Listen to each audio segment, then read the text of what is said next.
किस्सा नेमका काय? नाही, हेलिकॉप्टरमध्ये खरं तर यायची इच्छा आमच्या सुंदरसिंग महाराजांची होती आणि तसा प्रयत्नही केला. राज्य सरकारचं जे काही हेलिकॉप्टर आहे किंवा हे आहे त्यानं प्रयत्न केला, परंतु ठीक आहे, सुंदरसिंग महाराजांची इच्छा पूर्ण करू थोड्या दिवसांनी. आदिवासी आरक्षणाची मागणी फार जुनी आहे आणि परत मधल्या काळामध्ये मराठा समाजाच्या आरक्षणावरून जो काही वेगवेगळे आंदोलनं झाले, त्यानंतर हैदराबाद गॅजेटचा उल्लेख झाला, त्यानुसार बंजारा समाजाला सुद्धा हैदराबाद गॅजेटनुसार आरक्षण मिळावं म्हणून राज्यामध्ये जवळपास 55 मोर्चे बंजारा समाजाच्या वतीनं निघाले आणि समाजाचा प्रतिनिधी म्हणून कॅबिनेट बैठकीमध्ये मी हा मुद्दा जेव्हा मांडला तर माननीय मुख्यमंत्र्यांची वेळ घेऊन समाजाचं प्रतिनिधी मंडळ त्यांच्यासोबत चर्चा झाली. त्यांनी दिलेल्या शब्दानुसार एक आयोग निर्माण करण्याचा शब्द दिला होता. त्या पद्धतीनं निवृत्त न्यायमूर्ती हायकोर्टाचे त्यांच्या अध्यक्षतेखाली तहराणी म्हणून अध्यक्ष आहेत, त्यांच्या यामध्ये मानवशास्त्र असतील, समाजशास्त्र असतील, असे वेगवेगळे सदस्यसुद्धा राज्य शासनाने त्यामध्ये घेतलेले आहे आणि हा आयोग वेगवेगळ्या प्रांतात जाऊन, जिल्ह्यात जाऊन 3 महिन्यामध्ये दौरे करणार आहे. त्या पद्धतीनं वेगवेगळ्या सुनावणी घेणार आहे, सर्व कागदपत्राची पडताळणी करणार आहे आणि राज्य सरकारकडे अहवाल सादर करणार आहे. याला मुदत 3 महिने आहे आणि या 3 महिन्यात जो काही अहवाल आला तर त्यानंतर सरकार निर्णय घेणार आहे.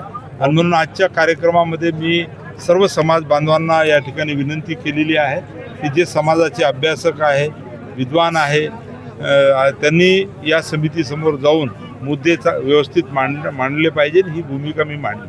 अनुसूचित जमातीमध्ये या ठिकाणी समाविष्ट करा म्हणून ज्या पद्धतीचं आंदोलन करतो आहे, तर आमचा राज्यातला आदिवासी बांधवसुद्धा थोडासा एका वेगळ्या संक्रमण परिस्थितीतून चाललेला आहे. आणि म्हणून मी आदिवासी बांधवांना सुद्धा आव्हान आणि विनंती केली की कुठेही तुमच्या आरक्षणाला धक्का न लावता आमची आरक्षणाची मागणी आहे. देश स्तरावर आमच्या आरक्षणाचा मुद्दा आम्ही रेटत आहे. आज 1 नेशन 1 कॅटेगरी 1 रिझर्वेशन ही भूमिका आम्ही मांडलेली आहे. कारण राज्यात आज विजयंतीमध्ये आमचा समाज आहे, परंतु देशभरात जर विचार केला तर वेगवेगळ्या प्रवर्गामध्ये आमचा समाज आहे. कर्नाटकामध्ये अनुसूचित जातीमध्ये आहे, तेलंगणा आंध्रामध्ये अनुसूचित जमातीत आहे, त्याच्यानंतर इथे विजयंतीत आहे, मध्य प्रदेशला ओबीसीमध्ये आहे, कुठे ओपनमध्ये आहे. तर ही आमची मागणी देश स्तरावर आहे आणि या मागणीसाठी आमचा समाजाच्या माध्यमातून पाठपुरावा चालू आहे. तो एक शेवटचा प्रश्न आहे. जो सध्या युद्ध चालू आहे, युद्धजन्य परिस्थितीमुळे भारतावरती मोठा परिणाम पाहायला मिळतो. आपण बघितलं असेल, गॅस सिलेंडरचे दर मोठ्या प्रमाणात वाढलेत आणि व्यावसायिक सिलेंडर जो आहे तो पूर्णतः बंद करण्याचा निर्णय केंद्र सरकार घेताना पाहायला मिळते आणि हॉटेल व्यावसायिकांना याचा फटका मोठ्या प्रमाणात. आपण मंत्री आहात म्हणून तुम्हाला हा प्रश्न विचारतो. देशामध्ये आज अनेक गोष्टीमध्ये खरं तर चिंतेचा विषय आहे.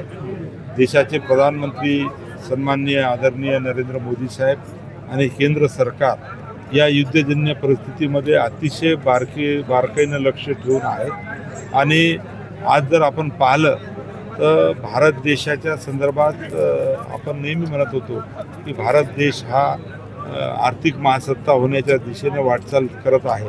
तर अनेक गोष्टी आहेत की आज देशाचे प्रधानमंत्री सक्षम नेतृत्व म्हणून नरेंद्र मोदी साहेबांच्या काळामध्ये त्यांनी घेतलेले निर्णय, दूरगामी घेतलेले त्याचे निर्णय आणि त्याचे परिणाम आणि त्याचा फायदा होत असताना दिसत आहे.